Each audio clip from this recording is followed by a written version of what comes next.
Apocalipse 12, a mulher e o dragão. Viu-se grande sinal no céu, a saber, uma mulher vestida do sol, com a lua debaixo dos pés e uma coroa de 12 estrelas na cabeça, que, achando-se grávida, grita com as dores de parto, sofrendo tormentos para dar à luz. Viu-se também outro sinal no céu, e eis um dragão grande, vermelho, com 7 cabeças, 10 chifres, e nas cabeças 7 diademas. A sua cauda arrastava a terça parte das estrelas do céu, as quais lançou para a terra, e o dragão se deteve em frente da mulher que estava para dar à luz, a fim de lhe devorar o filho quando nascesse. Nasceu-lhe, pois, um filho varão, que há de reger todas as nações com cetro de ferro, e o seu filho foi arrebatado para Deus até o seu trono. A mulher, porém, fugiu para o deserto, onde lhe havia Deus preparado um lugar para que nele a sustentem durante 1260 dias. Anjos pelejam no céu contra o dragão, a vitória de Cristo e do seu povo. Houve peleja no céu. Miguel e seus anjos pelejaram contra o dragão. Também pelejaram o dragão e os seus anjos. Todavia, não prevaleceram, nem mais se achou no céu o lugar deles. E foi expulso o grande dragão, a antiga serpente, que se chama Diabo e Satanás, o sedutor de todo mundo. Sim, foi atirado para a terra e com ele os seus anjos.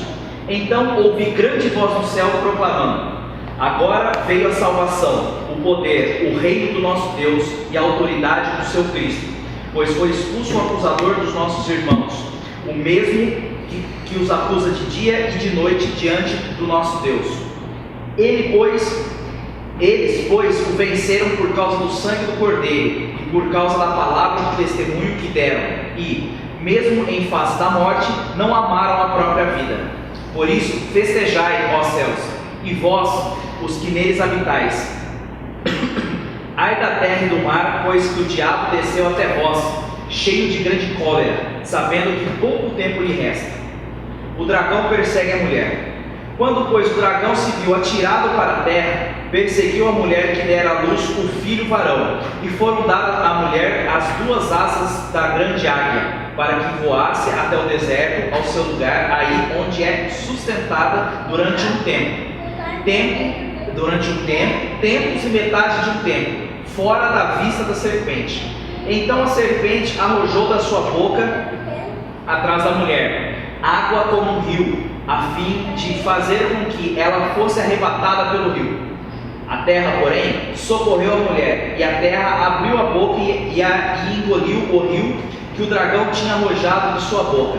Irou-se o dragão contra a mulher e foi pelejar com os restantes de sua descendência, os que guardam os mandamentos de Deus e têm o testemunho de Jesus, e se pôs em pé sobre a areia do mar. Ok. Beleza. Bom, o texto de Apocalipse 12 não é nenhuma novidade, é um texto mais simples no livro, em função de outras discussões que a gente já passou em outros textos, quando estudamos Gênesis ou outros textos aí atrás. Qual é o contexto desse capítulo? Só para a gente resgatar um pouquinho da história. A gente está no capítulo 10, 11, 12, dentro do contexto da última parte dos selos, da abertura dos selos, e da última parte da abertura do toque das trombetas.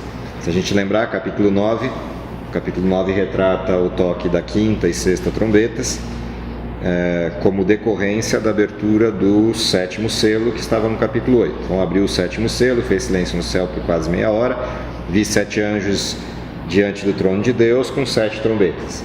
E aí o capítulo 8 descreve parte dessas trombetas, o capítulo 9 fecha esse pacote com a 5ª e com a 6ª trombetas, sendo que quando a gente termina de ler a última dessas trombetas, dessas 6 primeiras trombetas, nós estamos dentro do contexto da vinda de Cristo, assim como o 6º e 7º selo também estão dentro do contexto da vinda de Cristo.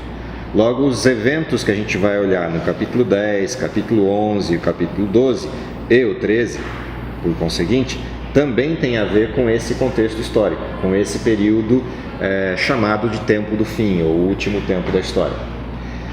É natural que, dentro desse contexto, o capítulo 12 vai descrever eventos relacionados com o tempo do fim. ou que estipulem as questões que encaminham ao tempo do fim. Assim como o capítulo 10 e 11 fazem a mesma coisa.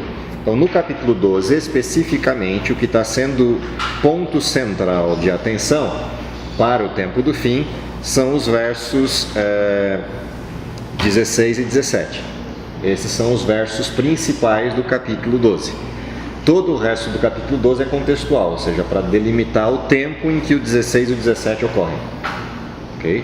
Então ele faz um resgate histórico desde os dias da questão de Cristo e morte de Cristo, ou tentativa de destruição do Cristo, para contextualizar o remanescente nos versos 16 e 17, que são os que de fato vivem no tempo da sétima trombeta e da sexta trombeta. No tempo da sétima trombeta ou do sexto e sétimo selos.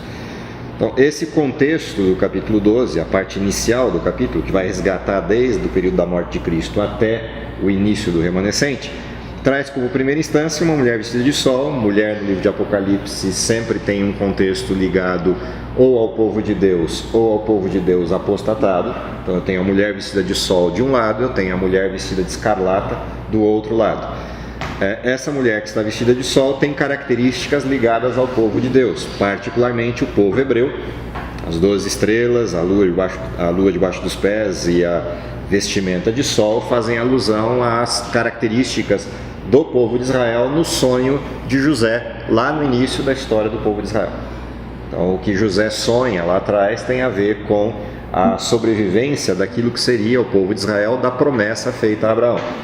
E esse povo redunda na vinda do Messias, que é a próxima parte do capítulo. Então, a mulher está grávida, com dores de parto para dar à luz. O dragão está parado diante da mulher a fim de devorar o seu filho quando nasce. O filho nasce, porém é protegido por Deus e ascende a Deus no seu trono. Portanto, uma descrição clara do Messias, a questão da morte e ascensão de Cristo depois da ressurreição. Não satisfeito com a não vitória sobre o filho da mulher, contra quem o dragão se arregimenta? O dragão se lança contra a mulher. E aí diz o texto que a mulher foi protegida durante 1260 dias. Uma alusão a Daniel capítulo 7, a profecia de um tempo, tempos e metade de um tempo, ou de 1260 dias. Aquela mesma profecia feita por Daniel apontava o tempo de perseguição do povo de Deus, que a gente conhece como Idade Média. Então, a morte e a ascensão de Cristo resultou na formação do cristianismo. A formação do cristianismo leva às perseguições medievais, quando o cristianismo tem uma cisão, de um lado o cristianismo apóstata, do outro lado o cristianismo verdadeiro, sendo perseguido pelo cristianismo apóstata durante 1260 dias, que é o tempo de reinado do cristianismo apostatado. No caso do período medieval, o poder católico romano. Terminado esses 1260 dias, o resultante sobrou quem é de fato fiel. E esse que é de fato fiel caracteriza o remanescente ou o descendente da mulher, contra quem agora Satanás se arvora para tentar por uma última vez a destruição completa do povo de Deus. No intermeio entre essas duas abordagens, ou seja, a partir do verso 7, o texto volta-se para a descrição de quem é o dragão e de quem era o varão que ascendeu aos céus. E o texto diz assim: houve guerra no céu, Miguel e seus anjos batalharam contra o dragão e seus anjos, e venceram. A vitória de Miguel e seus anjos implica na expulsão do dragão e seus anjos em definitivo do céu, e a sua precipitação em definitivo à terra, e aí a delimitação de que pouco tempo resta ao dragão. Então, essa referência, que é uma referência à morte e à ascensão de Cristo e à vitória definitiva de Cristo contra o pecado, vai apresentar Satanás agora com toda a sua atenção voltada para o povo de Deus que está na terra, já que ele não destruiu o Filho de Deus.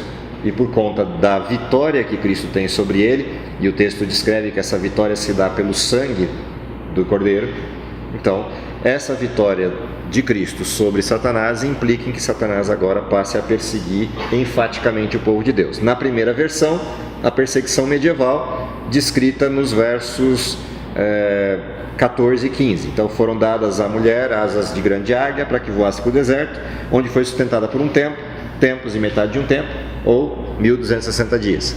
como dizia o verso 6.